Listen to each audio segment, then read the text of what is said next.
तुम लोगों ने बहुत सारे ऐसे एनिमेस देखे होंगे जिसमें गेम खेला जाता है और एक दूसरे को मैनिपुलेट किया जाता है, लेकिन आज हम लोग ऐसे एनिमे के बारे में बात करने वाले हैं जिसमें झूठ के सिवा कुछ नहीं बोला जाता। एंड इस एनिमे का नाम है लायर गेम और तुम लोग नाम सुनते ही समझ गए होंगे कि इस गेम के अंदर झूठ के अलावा कुछ नहीं बोला जाता। इनफैक्ट इस गेम में सर्वाइव करने के लिए भी तुम्हें झूठ बोलना पड़ेगा। तो यहाँ एपिसोड की शुरुआत होती है एक लड़की के साथ जिसका नाम है नाओ कंजाकी और उसके घर के अंदर एक पार्सल आया होता है जिसमें एक इन्विटेशन कार्ड भी होता है और उसमें लिखा होता है thank you for participating in liar game. और ये इन्विटेशन कार्ड पढ़ के यहाँ पे नाओ सोचती कि यार मैंने तो किसी गेम में पार्टिसिपेट किया नहीं, लेकिन वहां पे पार्सल में एक और चीज वो देखती कि उसमें एक 100 मिलियन कैश उसके लिए भी आया हुआ है जिसे लायर गेम वालों ने ही भेजा होता है और ये चीज देख के वो काफी शॉक हो जाती है। खैर इसके बाद हमें दिखाया जाता है लायर गेम के कुछ रूल्स। इसमें हमें पता चलता है कि ये लायर गेम का राउंड 1 है और इसमें प्लेयर्स को 100 मिलियन येन दिए जाते हैं, मतलब प्लेयर्स और उनके ऑपोनेंट्स दोनों को, और इसीलिए यहाँ पे नाओ को भी 100 मिलियन येन दिए गए और यहाँ पे नाओ का जो कोई भी ऑपोनेंट होगा उसको भी उतने ही पैसे दिए जाएंगे। और यहाँ पे गेम भी यही है कि तुम्हें एक दूसरे के पैसे चुराने हैं और तुम आराम से चुरा सकते हो क्योंकि बीच में पुलिस वगैरह इन्वेस्टिगेट करने नहीं आने वाली, क्योंकि ये सब चीज गेम के अंदर हो रही है तो तुम खुल के चोरी कर सकते हो। खैर यहाँ पे इन लोगों के पास एक ही महीने का टाइम है अपने पैसे को अच्छे से सेव करके रखने का, मतलब अपने ऑपोनेंट्स वगैरह से, क्योंकि एक महीने बाद यहाँ पे लायर गेम के कुछ बंदे आएंगे और तुमसे वापस वो पैसा ले जाएंगे। खैर अगर तुम लोग यहाँ पे इस गेम का मतलब नहीं समझे हो तो मैं तुम लोग को अपने वे में समझाता हूँ। देखो मान लो इस गेम के अंदर हम दोनों एक प्लेयर से, मतलब मैं और तुम, और हम दोनों को 100 मिलियन येन दिए गए। अब सोचो मैं एक रात को आता हूँ और तुम्हारे 50 मिलियन येन चुरा लेता हूँ और वो 50 मिलियन येन चुराने के बाद मैं उसको सेफली अपने पास रखता हूँ तुमसे बचा के, और फिर एक महीने बाद वहां पे लायर गेम के बंदे जो आते हैं हम दोनों के पास वो 100 मिलियन येन लेने के लिए,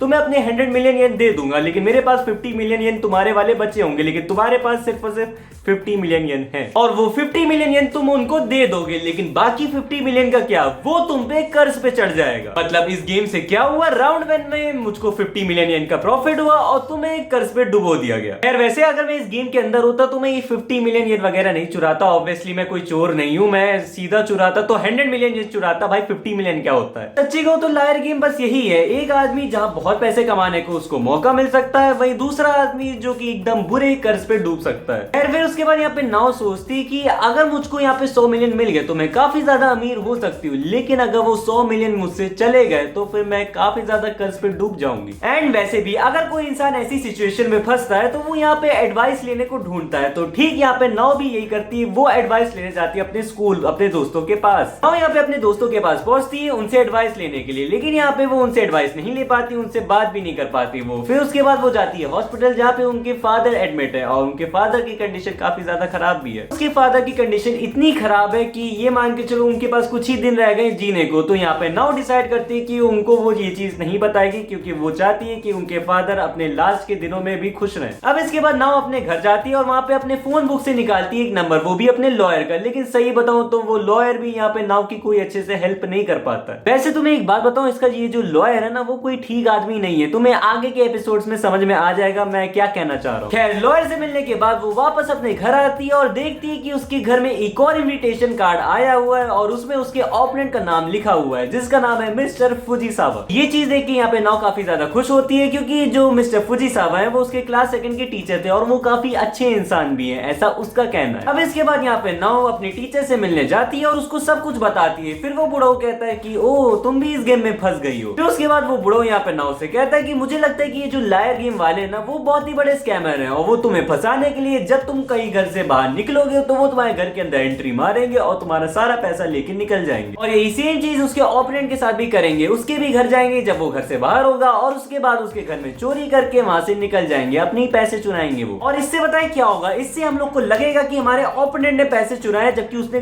घंटा कुछ नहीं किया है। फिर उसके बाद वो एक महीने बाद आएंगे पैसा लेने के लिए जबकि उन्होंने पहले ही चोरी कर ली है। जब तुम वो पैसा नहीं दे पाओगे जो कि ऑलरेडी चोरी हो चुका है तो वो तुमको कह देंगे कि तुम कर्ज पे आ गए हो, वो भी 100 मिलियन के। और उसके टीचर की ये सारी बातें सुन के यहाँ पे नाओ काफी ज्यादा घबरा जाती है और फिर वो बुढ़ा, मतलब सॉरी वो टीचर, वो कहता है कि वैसे यहाँ पे लायर गेम्स वालों ने एक गलती कर दी कि उनको पता नहीं कि हम लोग पहले से एक दूसरे को जानते हैं। फिर उसके बाद जो टीचर है उसका वो उसको आइडिया देता है कि हम लोग क्या करते हैं ना कि हम लोग अपने सारे जो पैसे हैं अपने अपने पैसों को एक बैंक के डिपॉजिट बॉक्स में उसको जमा कर देते हैं और वो एक सेफ भी जगह है। और उसके बाद क्या होगा कि जब वो 30 दिन बाद आएंगे हम लोग उनको खुशी खुशी वो पैसा दे देंगे, ऐसा ये बुढ़ा कह रहा है। इसको बीच बीच में बुढ़ा क्यों कह रहा हूँ, क्योंकि तुम्हें थोड़ी देर बाद रुक जाओ, तुम्हें थोड़ी देर में पता चलेगा कि ये बुढ़ा क्या चीज है। खैर वापस स्टोरी पे आते हैं। यहाँ पे उसकी टीचर की सारी बात सुनने के बाद यहाँ पे नाउ उससे अग्री करती है और अपना सारा का सारा पैसा उस बुढ़ाऊ को दे देती है और फिर टेंशन फ्री होके सो जाती है। मतलब कोई इंसान इतना बेवकूफ कैसे हो सकता है। एंड जब यहाँ पे नाउ सो के उठती है तो उसके पास एक कार्ड आया होता है लायर गेम वालों की तरफ से, जहाँ पे उसके मिस्टर फुजीसावा के नाम के आगे प्लस में 100 मिलियन लिखा है और उसके नाम के आगे मतलब नाउ के नाम के आगे माइनस में 100 मिलियन लिखा है। अब तुम्हें थोड़ा थोड़ा तो यहाँ पे समझ में आने लगा होगा कि यहाँ पे क्या हो रहा है। अगर तुम्हें समझ में नहीं आया हो तो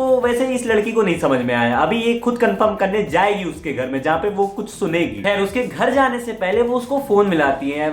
अच्छी लड़की ना पहले फोन मिलाएगी, ऐसे घर तुरंत थोड़ी जाया जाता है। ये लड़की उस फुजीसावा को फोन कॉल पे बताती है कि मेरे घर में कार्ड आया हुआ है जिसमें ये सब लिखा हुआ है। और वो फुजीसावा क्या कहता है कि लायर गेम वाले उन दोनों को फंसा रहे हैं इस गेम के अंदर, इस वजह से ऐसा उन्होंने कार्ड भेजा है, तुम्हें फंसना नहीं चाहिए। फिर उसके बाद वो फोन काट देता है और यहाँ पे वो लड़की रोने लगती ये सोच के कि उसने फुजीसावा पे शक किया।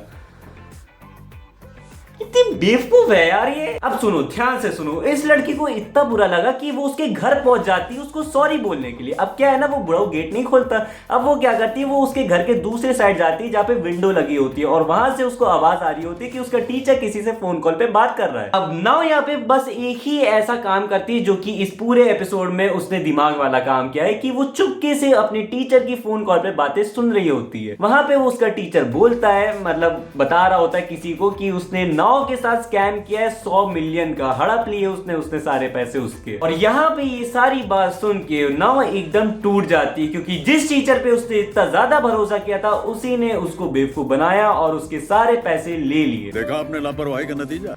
एंड इसके बाद नाउ अपने घर जाती है और अपने लॉयर को फोन मिला के पूछती है कि क्या उसके पास कोई कॉन मैन है जो कि उसके सारे पैसे लौटा सके। देखो कॉन मैन वो लोग होते हैं जो दूसरों को झूठ बोल के या फिर कह लो ट्रिक्स यूज करके पैसे वापस हड़पते हैं, वो लोग होते हैं कॉन मैन। नाउ की बात सुन के यहाँ पे जो उसका लॉयर है वो कहता है कि मैं किसी ऐसे आदमी को देखो जानता तो नहीं हूँ, लेकिन एक आदमी जरूर है जो कि कल जेल से निकलने वाला है और उसका नाम है शिनिची अकियामा। आगे उसके बारे में और बताया जाता है कि वो 3 सालों के लिए जेल में बंद था क्योंकि उसने कई सारी मल्टीनेशनल कंपनीज के साथ स्कैम किया था। अब जब अगले दिन अकियामा जेल से बाहर निकलने वाला था तो कई सारे रिपोर्टर्स इकट्ठा हुए थे उसका इंटरव्यू लेने के लिए, लेकिन अकियामा काफी ज्यादा चला गया। उसने क्या किया, अपना भेष बदला और वहां से उन लोग को चकमा देके निकल गया। वैसे वो भेष बदलने में काफी माहिर है। अब यहाँ पे अकियामा जेल के पीछे वाले रास्ते से बचाते हुए जा रहा होता है ताकि रिपोर्टर्स उसको ना पकड़ ले, लेकिन तभी दूसरी साइड से आ रही होती नाउ जो कि अकियामा से ही मिलने के सिलसिले में आ रही होती, लेकिन दोनों अचानक से टकरा जाते हैं। टकराने के बाद नाउ यहाँ पे अकियामा को पहचान जाती है और उससे कहती है कि प्लीज मुझे बचा लो क्योंकि मेरे 100 मिलियन चले गए। उसके बाद नाउ खूब सारी बातें बताती लायर गेम के बारे में कि जो जो इनविटेशन कार्ड वगैरह आए, ओपोनेंट्स वगैरह सब कुछ उसको वो बता देती है। और उसके बाद यहाँ पे अकियामा का सोचो क्या रिप्लाई होगा। अकियामा नाउ से कहता है कि देखो मैडम, मैं अभी अभी जेल से बाहर निकला हूँ और तुम चाहती हो कि मैं एक आदमी के पास जाऊं, उससे 100 मिलियन चुराऊं और तुम्हारे पास ले आऊं। तुम्हें सच में लगता है कि तुम्हें एक जेल से निकले हुए आदमी पे ऐसे ही भरोसा कर लेना चाहिए? अकियामा यहाँ पे साफ तौर पे उस लड़की को मना कर देता है और वहां से चलने लगता है, लेकिन तभी वो देखता है कि वो लड़की उसके पीछे पीछे उसको फॉलो कर रही है। अब उस लड़की से पीछा छुड़ाने के लिए अकियामा उससे कहता है कि एक काम करो, तुम यहीं खड़ी रहो, मैं कुछ देर बाद आता हूँ। अब क्या होता है कि वो लड़की सुबह से शाम, शाम से रात तक खड़ी रहती है और उसका इंतजार करती रहती है। और फिर बाद में वहां पे अकियामा आता है और देखता है कि वो लड़की अभी भी उसका वेट कर रही है, वहां पे खड़ी हुई है। और ये चीज देख के वो समझ जाता है कि इस लड़की के साथ पक्का कुछ ना कुछ जरूर बुरा हुआ है। वहीं दूसरी तरफ नाउ को छेड़ने के लिए आते हैं 2 लड़के और वहीं तभी पीछे से अकियामा आता है, उन दोनों लड़कों को भगाता है और फिर वहां पे वो नाउ की हेल्प करने के लिए रेडी हो जाता है। अब इसके बाद दोनों लोग जाते हैं उस टीचर के यहाँ उससे साफ तौर पे पैसे मांगने के लिए, वो भी प्यार से, लेकिन वो टीचर उसको मना कर देता है। साथ में वो बुढ़ो कुछ अपने फालतू के रीजन देता है कि उसने क्यों 100 मिलियन की जरूरत है, उसके बीवी बच्चे चले गए, वही सब ब्ला ब्ला। वैसे वो स्टोरी में इतना कुछ इंपॉर्टेंट नहीं है, तो चलो स्टोरी में आगे बढ़ते हैं। उसके बाद अकियामा और नाउ वहां से चले जाते हैं जहाँ पे अकियामा नाउ से कह रहा होता है कि चिंता मत करो, मेरे पास पूरा एक अच्छा आइडिया है वहां से 200 मिलियन चुराने का, मतलब उस बुढ़ऊ के घर से। फिर वो आगे बोलता है कि जब 30 दिन बाद लायर गेम वाले आएंगे तो हम लोग उनको 100 मिलियन दे देंगे, लेकिन जो बाकी बचे 100 मिलियन होंगे वो लोग हम आपस में बांट लेंगे। एंड इसी के साथ ये एपिसोड नंबर 1 यहीं पे खत्म होता है। खैर अगर तुम्हें एनिमे पसंद आया हो, अगर पसंद आया हो तो फिर बताना मुझे कमेंट सेक्शन में, मैं इस एनिमे को आगे भी कंटिन्यू करूंगा।